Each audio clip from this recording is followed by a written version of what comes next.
and gentlemen, Bobby Halton.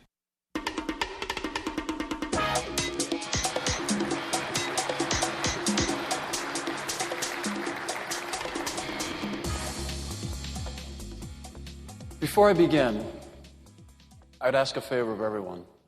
A good friend of mine, a good friend of ours, who's watching, hopefully he's watching today, I'd like to ask you all just to take a moment and to think good thoughts and to send good wishes to Hal Bruno, lifetime writer for Firehouse Magazine, political commentary, and a great man, a great friend of the fire service. He's very, very ill. So if we could all just take a second and send our best wishes to Hal. We hope he recovers quickly. He's an icon in the fire service. He's a great man and a great friend. So if we all just give a second to Hal. Hal, get well. Good morning. Today this stage is going to be graced by the presence of 5 giants, true leaders in our industry, and each one of them is focused on making crucial advances in different aspects of our profession. What is it that makes these men so influential, so compelling, and so critical to the future of our great profession? It's quite simple, really. They all possess one undeniable quality, and that's leadership. Each one of them is unique. Each one of them has very different styles, methods, and abilities, and yet they're all true leaders. Now, some might mistakenly say that they're celebrities in the fire service, but they would be incorrect. That's not to say that we don't have celebrities. We do. Unfortunately, for firefighters in most of the world, we sometimes can't tell the difference between a celebrity and a leader. And this difference, although subtle, is very important. For the world, and particularly the fire service, have a place for both our celebrities and our leaders. Today, we desperately need our leaders, not for who they are, but in a greater sense, for a higher purpose, for what they represent. And we need our celebrities to call attention to our issues, our leaders' issues. And this morning we're thankful because we have both celebrities and leaders in this room, and they're all good firefighters. And if we're going to be successful, if we're going to be united, if we're going to be effective, we need to recognize and use them both. The celebrity firefighter should use their skills and talents to bring attention to our causes. The celebrity should use the recognition to motivate others and to educate the fire service about our struggles against nature and technology. Now, the honest celebrity absolutely is going to enjoy the recognition, is going to love the attention, but should stay humble to the real mission, the greater mission. Leaders, however, are very different, and they're far more diverse, and therefore they're harder to recognize. You see, all of you, you're the real leaders. All of you in this room today, you're all humble men and women, you're all dedicated servants, and you only seek to live what we call principled lives. The fundamental difference between a celebrity and a leader has to do with their skills and abilities. And unfortunately, again, it can be extremely difficult to recognize someone's skills and abilities. For example, recently, in a D.C. subway station, a man took out a violin and he began to play in a D.C. subway station. He played for about 45 minutes, and he played beautifully. Thousands of people walked by. A few threw coins and bills into the open violin case, but nobody stopped to listen. About 6 or 7 people paused, briefly, but nobody stayed for any length of time. He played absolutely beautifully. However, when he was done, there was no applause, there was no recognition of his skills.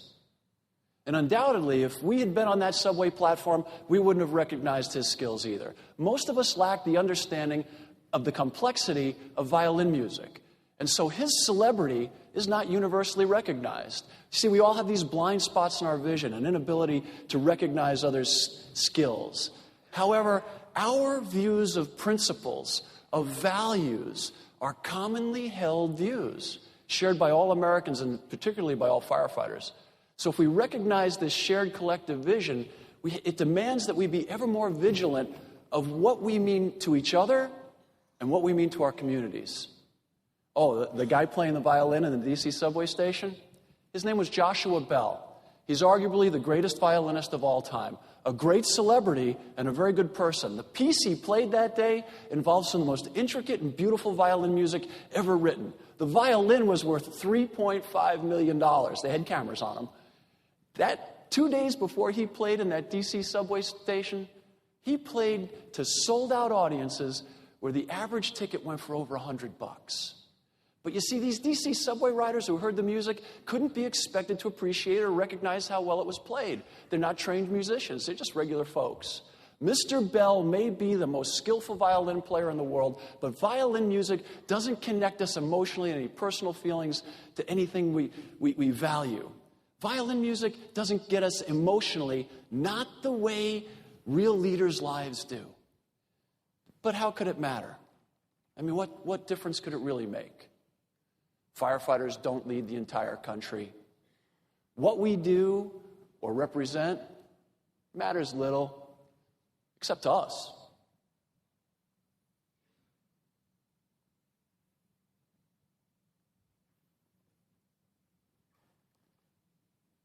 If you believe that, if you really feel that way, consider this. In the mid-'70s at the United States Air Force Academy in Colorado Springs, there worked this really unimpressive figure, just a janitor, a guy named Bill Crawford. And he'd been working there for about 30 years. And most of the airmen just took him for granted. The airmen were polite to Mr. Crawford, but he was simply the squadron janitor. And while the cadets busied themselves with academy life, Bill quietly went around the squadron, mopping the floors, emptying trash cans, cleaning toilets, just tidying up the mess. For almost 30 years, no one gave him any notice. Nobody. Bill seldom spoke unless a cadet spoke to him first, and that didn't happen very often. This simple janitor blended into the woodwork. It became just another fixture in the squadron. And the academy, it keeps its members busy from dawn till dusk. And Bill Crawford, well, he's just a janitor. That all changed one Saturday morning in 1976. This young cadet was reading a book about the tough Allied ground campaign in Italy when he stumbles across this incredible passage. On September 13th, he read, in 1943, a Private William Crawford from Colorado, assigned to the 36th Infantry Division, had been involved in some bloody fighting near Hill 424 in Avalta, Italy. The words on the page read, and I'll read them to you. In the face of intense and overwhelming hostile fire, with no regard for his own personal safety and on his own initiative, Private Crawford single-handedly attacked several fortified enemy positions. It continued. For conspicuous gallantry and intrepidity at the risk of his own life, above and beyond the call of duty on Hill 424, Private Crawford took out 3 enemy machine guns before darkness fell, halting the enemy platoon's advance. Now, Private Crawford couldn't be found the next day, and it was assumed he was dead, so the request for the Medal of Honor moved quickly. It was presented to his dad posthumously on 11 May 1944. 2 months after that, they learned that Private Crawford was alive and he was in a POW camp in Germany. During his captivity, Bill Crawford was nearly beaten to death. He was forced to march 500 miles, subsisting on 1 potato a day. Private Crawford was liberated in the spring of 1945. All of a sudden, this kid realizes that the man that he had dismissed as a janitor could be a Congressional Medal of Honor winner. When he found Bill Crawford the next morning, he had the book, and he ran up to him, Bill the janitor, and he says, would you read this? Is this you? Bill stares at it for a few seconds, and he says, yeah, it's me. The young future officer says, Bill, why hadn't you told us about it? Why didn't you say anything?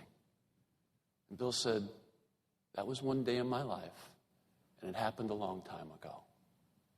But after that, things were never the same in the squadron. The word spread like wildfire among all the airmen that there was a hero in the midst, that Mr. Crawford, the janitor, had won the Medal of Honor. The cadets who used to pass Bill by hardly a glance now greeted him with a respectful smile and a good morning, Mr. Crawford. The cadets began to talk to Bill, and they began to invite him to all the squadron functions. And Bill Crawford would show up dressed in a conservative dark suit, and the only symbol of his heroics was a simple star-spangled lapel pin. And overnight, Bill went from being a simple fixture of the squadron to being a role model and a leader. You see, it was not the man, Mr. Crawford, that those young airmen were so impressed by. It was the sacred honor and the principled life that he had lived. It's those same principles that you have all sworn to represent.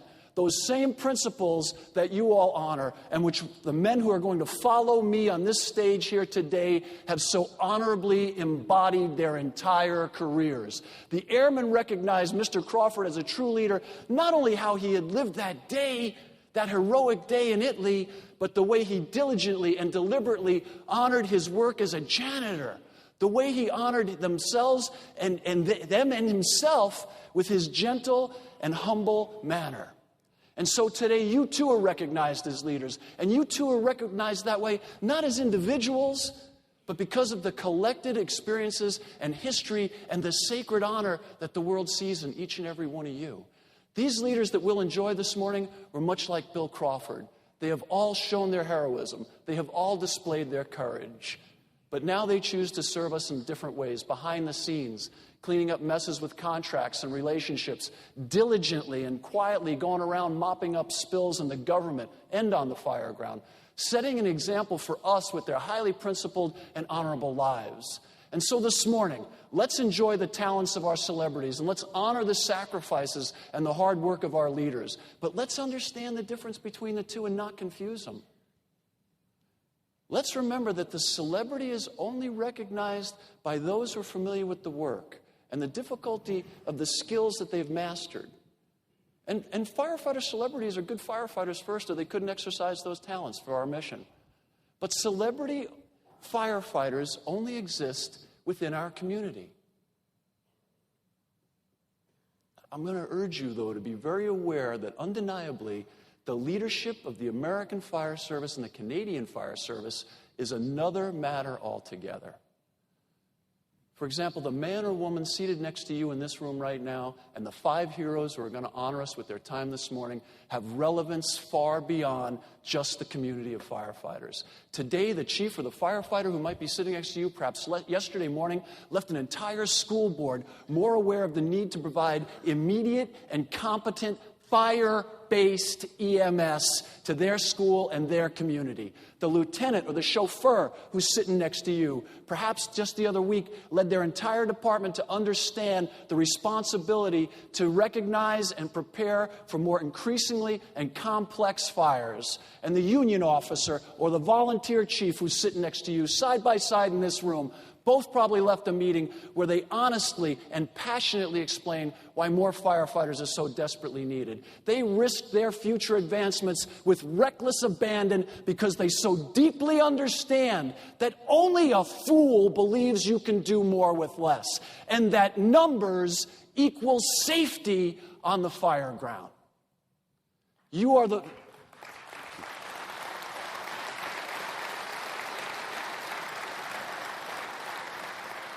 You are the leaders leading those principled lives for which you will ever be remembered. The instructors, the inspectors, the dispatchers, the firefighters, the chiefs and the recruits. You are dedicated, humble servants, and you have touched the lives of countless citizens, and each time you made it better. I stand before you today with great humility and appreciation for being allowed to be with you here today. For I do not consider myself a leader, but I'm rather a minor celebrity, and not of my own making, but by the generosity of your patience. And it's indeed an honor and a privilege to be allowed here this morning to simply say, thank you. Thank you for your service. Thank you for your compassion, for what you have done for me and for my family, for your communities and each other. So I hope today that you will stand with me and swear before God and one another that we will never let a good firefighter be injured, not by words and deeds, not by omission or commission, that each one of us will use our leadership or our celebrity to speak out against those who would do us harm. And we must pledge together to defend every firefighter who, if by God's design, is called to give that last full measure. And as a leader, not I stand before you, but as your brother, one whose time on the fire ground is past. But my willingness to fight for every firefighter as hard as I can will only die when I draw that last breath. I guarantee you that. Thank you all for your leadership, your courage, your unfaltering honor. I love you all. God bless America. God bless this great country.